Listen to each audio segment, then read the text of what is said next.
A toast to inequality sipping champagne in the shadow of global crisis. The G7 Summit, a yearly tradition where the world's most powerful leaders gather. They discuss pressing global issues in lavish Italian villas with stunning views and even more stunning hypocrisy. Imagine this, world leaders concerned about global hunger, they're dining on Michelin-star meals. The irony is almost too rich to stomach, almost. But then you remember the Caviar course. These summits reek of exclusivity. They represent everything wrong with the global elite. They preach equality, they sip champagne, blissfully detached from the problems they promise to solve.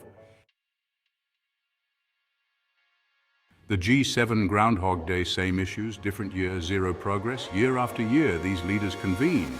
They discuss climate change, they debate global poverty, they draft strongly worded statements, but real action, please, don't be ridiculous. It's like watching a rerun of a bad movie.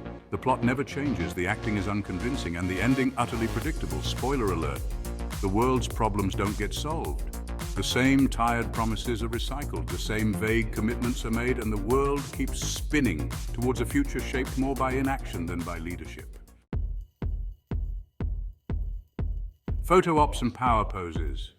Leaders strike a pose while the world burns. Let's be honest, the real purpose of these summits isn't problem solving, it's photo ops. World leaders shoulder to shoulder trying to project an image of unity. Never mind that their policies often clash like a poorly dressed boy band. They pose against scenic backdrops, they shake hands for the cameras. They issue joint statements that are about as substantial as a politician's election promises. It's all for show.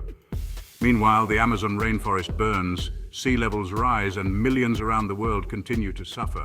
But hey, at least we got a nice photo for the history books, right? Section 4. Disconnect. From climate talks to caviar dreams. The sheer disconnect between the G7's luxurious setting and the issues discussed is staggering. They talk about climate change while dining on delicacies flown in from around the world. Talk about a carbon footprint bigger than a monster truck rally. It's like attending a seminar on poverty while lounging on a yacht. The message just doesn't compute. The irony is impossible to ignore. Unless, of course, you're a world leader who's really good at ignoring things. The leaders sip champagne, they discuss trade deals, they enjoy the local culture, all while the planet burns and millions struggle to survive. It's a tale of two worlds. And guess which one has better catering? Section 5, the price of inaction, the real cost of empty promises. The G7's failure to act has real-world consequences. Every year of inaction on climate change leads to more extreme weather events. Every vague promise on poverty reduction translates to another year of suffering for millions. The cost of their inaction is measured in lives lost, livelihoods destroyed, and ecosystems devastated. But hey, at least they got to enjoy that five-star dinner, right? The G7's legacy shouldn't be one of empty promises and missed opportunities. The world needs real action, not just another round of photo ops and platitudes.